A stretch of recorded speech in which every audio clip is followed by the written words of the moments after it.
Video 77, Article 3, Responsibility to Employers, Area 8, both subcompetencies, 8.1.1. Review the learning objectives for this video. Article 3 addresses your responsibility to employers, and this is where we explore the often delicate balance between employer loyalty and your ethical principles. I think you will find this topic especially relevant to your daily professional life. This article acknowledges that health educators work within organizational structures where they report to supervisors and follow policies, but it makes clear that your ethical obligations do not disappear when you enter the workplace. You have legitimate obligations to your employer, including performing your duties diligently and supporting organizational goals, but those obligations have ethical limits. The first principle is honest representation during hiring. Accurately describe your qualifications, education, and experience without inflating your resume or claiming competencies you lack. This applies to job applications, grant proposals, and any professional representation. The second principle is maintaining quality in all work products. Time pressure, budget constraints, or understaffing do not excuse poor work that could mislead decision makers or harm the people your programs serve. If you do not have the resources to do something properly, communicate that honestly rather than producing substandard work. Third, and most frequently tested on the certification exam, you must refuse to participate in activities that violate the code of ethics, even when your employer directs you to do so. This is a critical point that many professionals struggle with in practice. Employer authority does not override ethical obligations. If your boss tells you to change data to make a program look more successful than it actually was, you must refuse. If you are asked to exclude certain populations from services, you must object.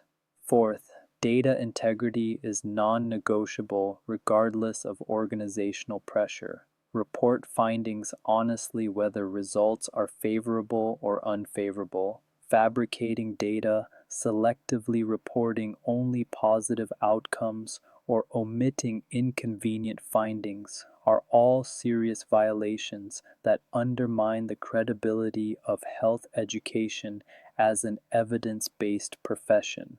Finally, while you should respect reasonable employer policies and procedures, those policies cannot compel you to take unethical action. Understanding this balance is going to serve you well throughout your career. Understanding where appropriate loyalty ends and ethical obligation begins is essential for the exam and for navigating the realities of professional life, and I want to make sure you feel clear on this distinction. Appropriate loyalty includes following organizational procedures, supporting the organizational mission, maintaining confidentiality of proprietary information, and being a productive and collaborative team member. These are standard workplace expectations and management decisions, not ethical issues. A good health educator can be both a loyal employee and an ethical professional in the vast majority of situations. However, there are clear ethical boundaries that employer authority cannot cross, no matter how much pressure is applied. The first boundary is data integrity. If asked to change numbers, omit negative findings, or present misleading statistics to a funder or board of directors, you must refuse. Data integrity is the foundation of evidence-based practice, and compromising it undermines everything the profession stands for. The second boundary involves discrimination. If directed to exclude groups from programs based on race, income level, immigration status, or any other protected characteristic, you must object. Health education serves everyone, and no employer directive can override that principle. The third boundary is misrepresentation to funders or oversight bodies. Inflating participation numbers, claiming outcomes that did not occur, or hiding program failures from the people who fund your work is fraudulent and violates both ethical and potentially legal standards. The fourth boundary is practicing beyond your competence.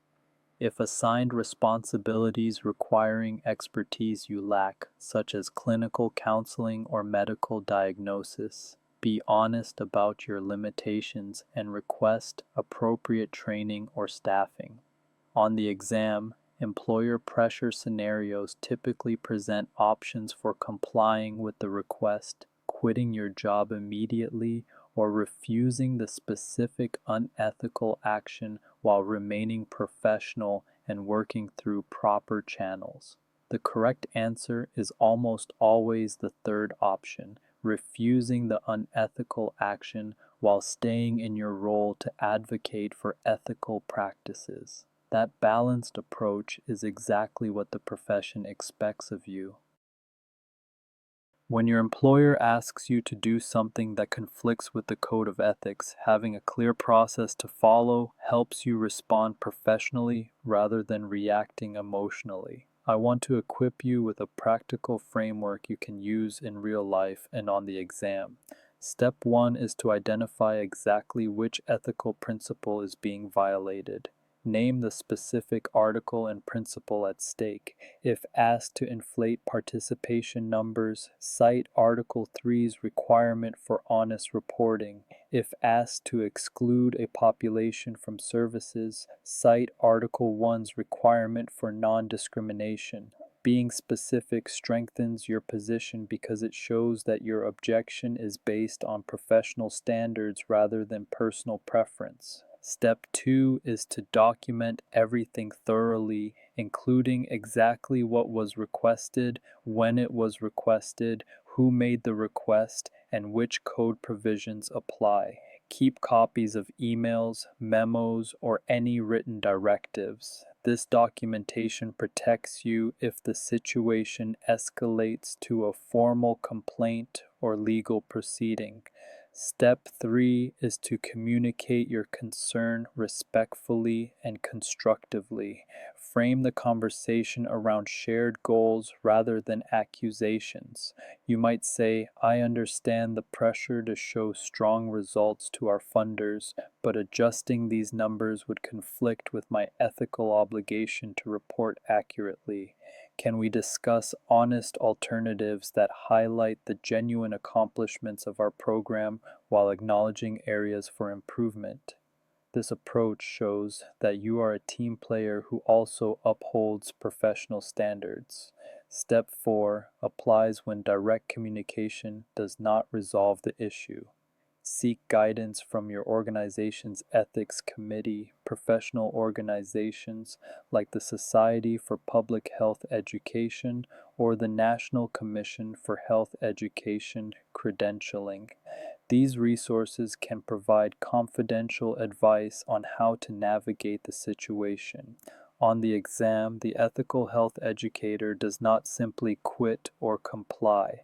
Quitting abandons the issue without resolving it, and complying makes you a participant in the violation. The correct response involves standing firm on the ethical principle while working constructively toward a resolution that serves everyone's interests. You should feel empowered knowing that you have this framework to guide you. Read the scenario stem aloud. Give students 30 seconds to consider options before advancing.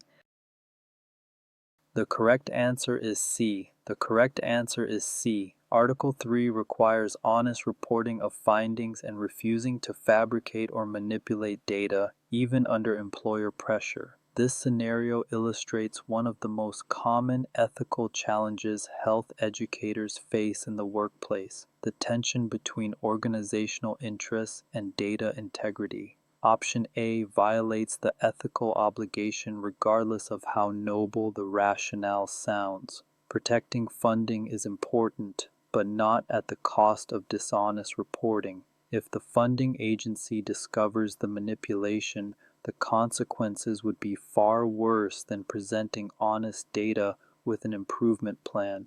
Option B abandons the ethical issue without resolving it and removes the health educator from a position where they could advocate for integrity.